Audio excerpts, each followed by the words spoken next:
அடுத்து இந்த அணியினுடைய நிறைவு பேச்சாளராக, பெண்களினுடைய நினைவு பேச்சாளராக உங்கள் மண்ணின் மைந்தன் பேராசிரியர்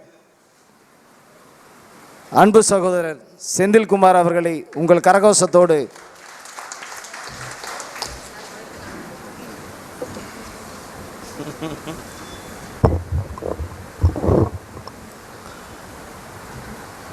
செந்தமிழே, உயிரே, நருந்தேனே, செயலினை மூச்சினை உனக்களித்தேனே, நைந்தாயனில் நைந்து போகும் என் வாழ்வே, நன்னிலை உனக்கெனில் எனக்கும் தானே. தமிழன்னையை வணங்கி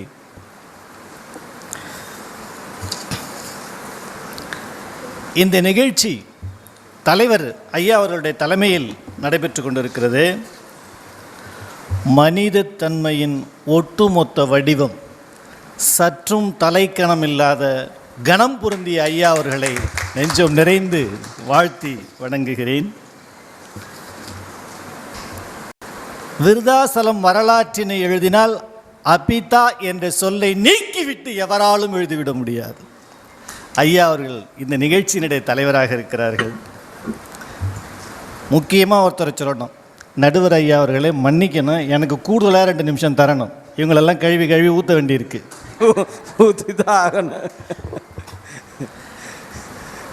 கருவறை ரகசியத்தையும் கணக்கிட்டு கூறும் தடயம், கருவறை ரகசியத்தையும் கணக்கிட்டு கூறும் தடயம் இதழ் மக்களின் கைகளில் தவழ்ந்து கண்ணில் நுழைந்து நெஞ்சில் நிலைக்கும். சூப்பர். எதிரே எவர் நின்றாலும், எதிரே எவர் நின்றாலும் நெஞ்சம் நிமிர்த்தி குரலை உயர்த்தி உரைக்கச் சொல்வார் உலகிற்கு உண்மையை. தடயம் ஐயா அவர்களை நெஞ்சம் நிறைந்து வாழ்த்துகிறேன். இவர் தடம் பதிக்காத இடமில்லை இந்த பகுதியில், இடம் பிடிக்காத மரமில்லை. இந்த சமூகத்தின் தேவை அறிந்து சேவை செய்யும் மாபெரும் தடயம் ஐயா அவர்களினுடைய மாத இதழ் நாளிதழாக நாளை மலர நெஞ்சம் நிறைந்து வாழ்த்துகிறேன். சூப்பர். நம்ம நடுவர் ஐயா அவர்கள் நூல்களை கற்றவர்களுக்கு மத்தியில் நூலகங்களையே கற்றவர். ஐயா தலைப்பை மாற்றிடலாங்களா? இல்லை, நூல்களை கற்றவர்களுக்கு மத்தியில் நூலகங்களையே கற்றவர். தமிழகத்தின் 8 திக்கிலும் இவர் குரல் ஒலிக்காத மேடை இல்லை. மக்களின் மனங்களில் இடம் பிடிக்காமல் இவர் இறங்கியதே இல்லை மேடையை விட்டு. ஆகச் சிறந்த சான்றோர் பெருமக்களே வணக்கம். வணக்கம் ஐயா. மகளிர் தினம் இன்னைக்கு கொண்டாடுறதுல எனக்கு விருப்பம் இல்லை. இப்போ நீங்கள் ஏன்னு கேட்கணும். நீங்கள் சொல்லிடுவீங்க நம்பிக்கையில் தான் சொல்லிடுங்க. மகளிர் தினம் கொண்டாடுவதில் எனக்கு விருப்பமில்லை. ஏனெனில் கனப்பொழுதும் கொண்டாடப்பட வேண்டியவர்களை ஏன் தினப்பொழுதில் அடக்கிட வேண்டும்? Super super. கனப்பொழுதும் கொண்டாட வேண்டியவர்களை ஏன் தினப்பொழுதில் அடக்கிட வேண்டும்? ஆதலால் எனக்கு மகளிர் தின கொண்டாட்டத்தில் உடன்பாடில்லை. தினந்தோறும் கனப்பொழுதும் கொண்டாடப்பட. இவ்வளோ ஐஸ் வைக்கிறது பரவாயில்ல தான், வந்திருக்காங்கல்ல. என் அன்பு தாய் கருவுற்றிருந்தால் ஒரு குழந்தைக்கு தாயாயிருப்பாள். அவள் கருணையுற்றதால் இந்த உலகத்திற்கே தாயானாள் அன்னை தெரேசா. Super super. நினைத்து பார்க்க வேண்டாமா? இங்கே அத்துணை அன்னை தெரேசாக்கள். இப்பெல்லாம் நீங்கள் கைத்தட்டணும். இல்லை, இப்படி ஒரு கைதட்டு வாங்கிக்கலாம் தான் கேட்டு கூட. அத்துணை அன்னை தெரேசாக்களுக்கும் எளியவனின் பணிவான வணக்கங்கள். பெண்ணே, நீ இல்லாமல் போனால் உயிர்கள் ஜனிக்குமா, உலகம் தழைக்குமா? உயிர்கள் ஜனிக்குமா, உலகம் தழைக்குமா? தூக்கம் மறந்து துன்பம் களைந்து 10 மாதம் சுமந்து ஈன்று புறம் தந்தவளே, ஓய்வு வயது உமக்கு ஏது? அருமை அருமை, குட். காவல்துறையில் பணியாற்றக்கூடிய மோப்ப நாய்களுக்கு கூட ஓய்வு வயது இருக்கிறது.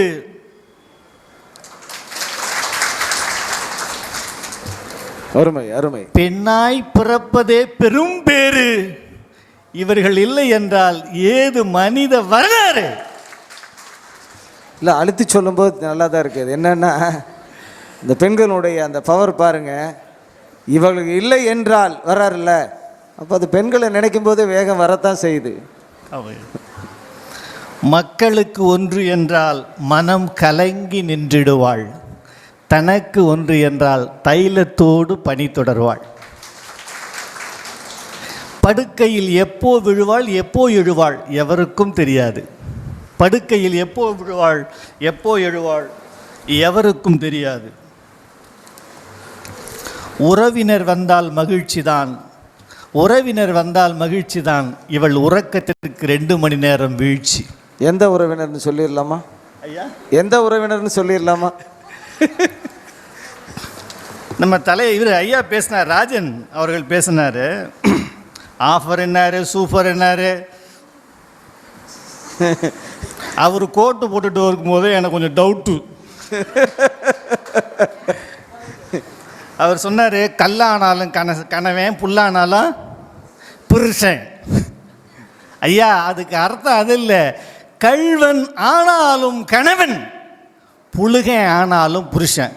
அவன் திருட்டு பயலாக இருந்தாலும் ஆம்படையான் தான், புழுக்கு மூட்டையாக இருந்தாலும் அவன் கணவன் தான். அதனால் அந்த கல்வனையும் அந்த புழுகனையும் மனிதனாக மாற்றக்கூடிய மாண்பு இந்த பெண்களுக்கு மட்டுமே உண்டு. களிமண்ணை கூட பிள்ளையார் சிலையாக மாற்றும் மாபெரும் தத்துவம் படைத்தவர்கள் இந்த கலைஞர்களையே. சூப்பர். கல்லானாலும் கணவனா புள்ள. இவர் படுற பாடு இந்த அக்கா என்ன படுறது இல்லை. வீட்டில் நடுவர் மணி அச்சுன்னேங்கிறாரு, இவர் பேசினேங்கிறாரு. இங்கேயே எந்த லட்சணம்? வீட்டில் எப்படி இருக்கு? அங்கே அக்கா அச்சுக்கினே இருக்கும், இவர் பேசினே இருப்பார். அப்படிதாங்கய்யா. அடுத்து பாருங்களேன், இவர் ஆண்கள் கரு கொடுத்தால் தானே, ஆண்கள் கரு கொடுத்தால் தானே உருவாகும். எவ்வளவு பெரிய கண்டுபிடிப்பாருங்க. அருமை அருமை. ஐயா, நீங்கள் ஆண் என்பதையே நாங்கள் சொல்லித்தான் நீங்கள் சூப்பர் சூப்பர் ஆம்பளைன்னு நான் சொல்லணுயா. ரொம்ப கஷ்டம்தான். அக்கா சொன்னாங்க, நம்ம அக்கா பெரிய அக்கா சொன்னாங்க, ஓ அவங்க தான் பெரிய ஜன்னல் வச்சு ஜாக்கெட்டு போடுறாங்க, கொஞ்சம் சளி துடைக்க கூட 10 கீழே தொங்குதான். கழுதை இப்படிலாம் போட்டால் தானே இந்த கழுதை பக்கத்து வீட்டு ஜன்னலை பார்க்காம இருக்கு. நாங்கள் எங்களுக்கா ஐயா லிப்ஸ்டிக் போடுறோம், எங்களுக்காகவா ஐயா புடவை கட்டுறோம், ஒத்த நைட்டி போதுமையா. ஆனால் அந்த கழுதை என்ன பண்ணுது, ரோட்டில் போகிறதெல்லாம் பார்க்குது. அதை பார்க்காம இருக்கணும்னா நாம் இங்கே ஒரு வேடிக்கை காட்ட வேண்டியதாக இருக்கு. இவங்க வீட்டில் வந்திருக்காங்களா? ஜன்னல் வச்சு யாருன்னு தெரியல. அண்ணன் ராஜி அண்ணன் பேசினாரு, மின் கம்பத்தில் வேலை செய்யறது யாரு? மின் கம்பத்தில் ஏறினாதான் வேலையை கொடுக்குறாங்க பொம்பளை பிள்ளைகளுக்கு, தெரியுமானே? பொம்பளை பிள்ளைகள மின் கம்பத்தில் ஏறினா தானே உங்களுக்கு வேலையே கொடுக்குறாங்க. ஆமாம், உண்மை. மின்சாரத்துறையில் பெண்கள் மின் கம்பத்தில் ஏறினால்தான் வேலையே கொடுக்குறாங்க. அந்த என்ன பணி அது? ஒயர்மேன் பணிக்கு. தெரிஞ்சுக்கோங்க ஐயா. எப்போதும் நீங்கள் பெண் டிரைவையே நோண்டி கொண்டு இருக்கிறீர்கள். ரைட். ஆண்கள் இல்லாமல் எதுவுமே நடக்கிறது இல்லையா? வா, கோலம் போடு, சோறாக்க, எல்லாத்துக்கும் போடு, துணி துவ, வீட்டை கழுவ, அயன் பண்ணி விடு. அப்பா, அவளுக்கு ஒன்று என்றால் பண்ட பாத்திரங்கள் கண்ட இடத்தில். சூப்பர். இவங்க போய் பேண்ட்டை கழட்டி விட்டு கையிலேயே மாட்டுவேன். பேண்ட் அப்படியே 2 கால் ஓட்டையோட நிற்கும். என்னையா நீங்கள் வேலை பார்க்குறீங்க? மாமனாருக்கு தோசை பிடிக்கும், மாமியாளுக்கு உப்புமா பிடிக்கும், கணவருக்கு இட்லி பிடிக்கும், குழந்தைக்கு பூரி பிடிக்கும். எல்லோருக்கும் என்ன பிடிக்கும் என்று இவளுக்கு தெரியும். இவளுக்கு என்ன பிடிக்கும் என்று யார் கேட்பார்? யார் தான் கேட்பார்? இவளுக்கு என்ன பிடிக்கும்? இதில் எது மீந்தாலும் அவளுக்கு பிடிக்கும். சூப்பர். இப்படியெல்லாம் குடும்பத்திற்காக ஓடி ஓடி உழைத்து சோர்ந்து போன என் சகோதரி ஐயா பேருந்து நிலையத்துலேருந்து ஃபோன் பண்ணுறா வீட்டுக்காரனுக்கு. ஹலோ மாமா. என்ன சொல்ல ஏன் வை சோம்மா நைனிட்டே. இது அவன் பொண்டாட்டிகிட்டே பேசுகிறான். இல்லை, கரெக்டாக பேசுகிற மாதிரியே தெரியுது. உண்மைதானா இது? பேசியிருப்பார் போல் இருக்கு. அனுபவம் பாருங்க. அடுத்ததாக ஒரு ஃபோன் வருது.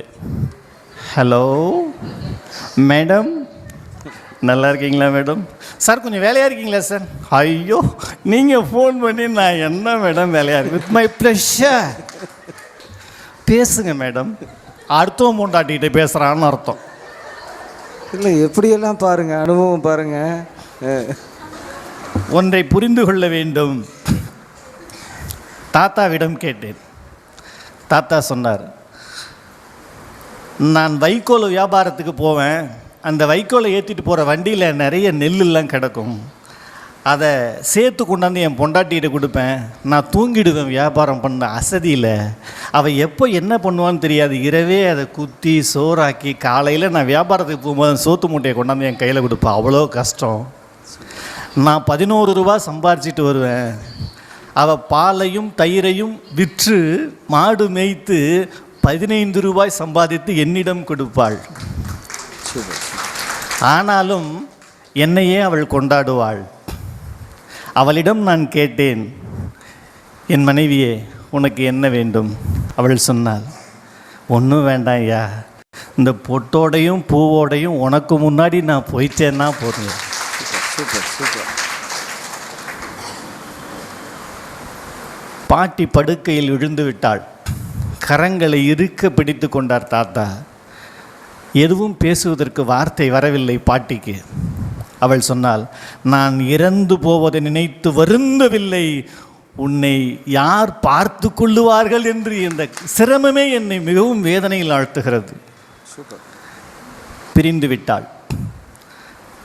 நான் தாத்தாவை 1 வாரம் கழித்து சந்தித்தேன். ஐயா, உனக்கு தான் அறுசுவை உணவோட சூப்பராக நல்லா சாப்பாடெல்லாம் போடுறாங்களே, நல்ல சந்தோஷம் தானேன்னு கேட்டேன். தாத்தா சொன்னார், ரசம் இருக்குது, மோர் இருக்குது, குழம்பு இருக்குது, பொரியல் இருக்குது. இதில் எங்கும் தேடி பார்க்கிறேன், என் மனைவியின் அன்பை காணவில்லை. அருமை அருமை அருமை, சூப்பர். என் அன்பு உறவுகளே, அன்போடு கேட்கிறேன், உங்கள் துணை அருகில் இருந்தால் கையை இறுக பிடித்து கொள்ளுங்கள். என் அன்பே, நீ இல்லாமல் நான் இல்லை. எத்தனை இரவுகளை எனக்காக தொலைத்திருப்பாய். உன் தேவைகளை சுருக்கி கொண்டு எனக்கு சேவைகள் செய்திருப்பாய். அன்பே, நீ என் அருகில் இருந்தால் முடியாது என்பது முடிவாகி போய்விடும் என்று உறக்கச் சொல்லுங்கள், செவியில் சேரட்டும். அவளின் வாழ்காலம் 2 ஆண்டு மேலும், உங்களுக்கும் ஆயுள் காலம் நீளும். இந்த உலகத்தில் விலை மதிக்க முடியாத பெண்மை, அந்த பெண்மையை போற்றுவோம் இந்த நல்ல நாளில் என்று வாழ்த்துகிறேன். ஒரு செய்தியை சொல்லி முடிச்சுக்கிறேன் ஐயா, டைம் கொடுங்க. ராஜராஜ உலகமே விரும்பியும் திரும்பியும் பார்த்த மாபெரும் கோயில் அமைத்த ராஜராஜ சோழன் அந்த கோயில் அப்படி வலம் வந்து கொண்டிருக்கிறார். ஒரு இடத்துல விளக்கு எரியல. சினம், என்ன ராஜராஜன் ஆட்சியில் விளக்கு எரியவில்லை, யார்? ஐயா, அமைச்சர் சொல்லுகிறார், 70 மாராயனுக்காக ஒதுக்கப்பட்ட இடம் ஐயா இது, விளக்கு எரியவில்லை. எத்தனை நாட்களாக? 7 நாட்களாக எரியவில்லை. விடு வண்டியை. நேராக சென்றார்கள். அமைச்சர் அழைக்கிறார். ஒரு தாழ்ந்த வீடு, குடிசை. 70 மாராயா, வெளியே வா, மன்னர் வந்திருக்கிறார். நிசப்தம், எந்த சத்தமும் அங்கே இல்லை. தழுதழுத்த குரலோடு, எலும்புகளை போர்த்திய தோலோடு, கை குழந்தையோடு ஒரு பெண்மணி வெளியே வருகிறாள். எங்கே 70 மாராயன்? என்னுடைய கணவர் ஐயா. எங்கே? சென்ற மாதம் வந்த வெள்ளத்தில் தாங்கள் கொடுத்த 40 மாடுகளும் 70 மாராயனாகிய என் கணவனும் ஆற்றில் அடித்து கொண்டு சென்று விட்டார்கள். ராஜாவுக்கு சற்று கோபம் தணிந்தது. அப்படியா? 7 நாட்களாகத்தானே விளக்கு எரியவில்லை என்று சொல்லுகிறார்கள், ஏன் 23 நாளாக நீ என்ன பண்ண அப்படின்னாரு. அவர் சொன்னார், என் தாய்ப்பாலினை விற்று 23 நாட்களாக நான் நெய் வாங்கி விளக்கினை போட்டு வந்தேன். இப்போது என் உடலிலும் தெம்பில்லை, சாப்பிட எதுவும் இல்லை, ஆதலால் என்னால் முடியவில்லை அரசே, மன்னிக்கவும் என்று சொன்னான். அரசன் உடங்கி அன்போடு அவளை பார்த்து வணங்கி சொன்னார், எழுபத்தூர் மாராயனின் மனைவி வரகுணாளுக்கு மேலும் 40 மாடுகளை வழங்குகிறான் ராஜராஜன், அந்த மாடுகளை ராஜராஜனே பராமரிப்பான் என்று எழுதுங்கள் அப்படின்னு சொன்னார். எங்கெல்லாம் ராஜராஜனின் பெயர் எழுதப்படுகிறதோ அங்கெல்லாம் வரகுணாளின் பெயர், எழுபத்தூர் மாராயனின் மனைவி வரகுணாளின் பெயரும் எழுதப்பட வேண்டும் என்று வரலாற்றில் பதிவு செய்தார். தன்னுடைய கணவன் செய்து வந்த அந்த பணியினை தொடர்ந்து செய்ய வேண்டும், குடும்பத்தின் பெருமையை நிலைநாட்ட வேண்டும் என்று தன்னுடைய தாய்ப்பாலையே விற்று அந்த நல்ல காரியத்தை செய்து வந்த வரகுணாள் காலம் உள்ளவரை, வரலாறு உள்ளவரை வாழ்ந்து கொண்டுதான் இருப்பாள். ஆதலால் பெண் என்பவள் போற்றுதலுக்குரியவள், பாராட்டுதலுக்குரியவள். ஆதலால் இருக்கும் பொழுதே பெண்மையை நேசியுங்கள், பெண்மையை நேசியுங்கள். மகளிர் தின நல்வாழ்த்துக்கள். நன்றி. அற்புதமான பேச்சுங்க. வாத்தியார்னாவே அந்த ஸ்பீடு வந்துருமோ அப்படி தான் தெரியுது. ஏன்னா தாளாளர் உட்காந்துருக்காரு, அருமையான முரளி சார் வந்திருக்காரு, ஒரு பள்ளியினுடைய தாளாளர். ஆசிரியர் பெருமக்களுடைய பேச்சு பாருங்கள், அந்த ஆணித்தர பேச்சு, கருத்துக்களை உள்வாங்கி பேசுகிற பேச்சு, உண்மையை உறக்கச் சொல்லுகிற பேச்சு, இதுதான் ஆசிரியர் பணி. பார்த்துருக்கோம். நிறைய மாணவர்களை உருவாக்குவது ஆசிரியர்கள், யாருக்கிட்டையும் அந்த பொறுப்பை பிடிக்க முடியாது. இந்த அற்புதமான பணியை செய்கிற செந்தில்குமாரோடைய பேச்சு மிகவும் மகிழ்ச்சி. எப்படின்னா, ஒரு அற்புதமான பேச்சை அழகான முறையில் அந்த வார்த்தைகள் பாருங்கள், ஏற்றி இறக்கி பேசுகிறார் பாருங்கள், உண்மையான வெல்டன், வாழ்த்துக்கள்.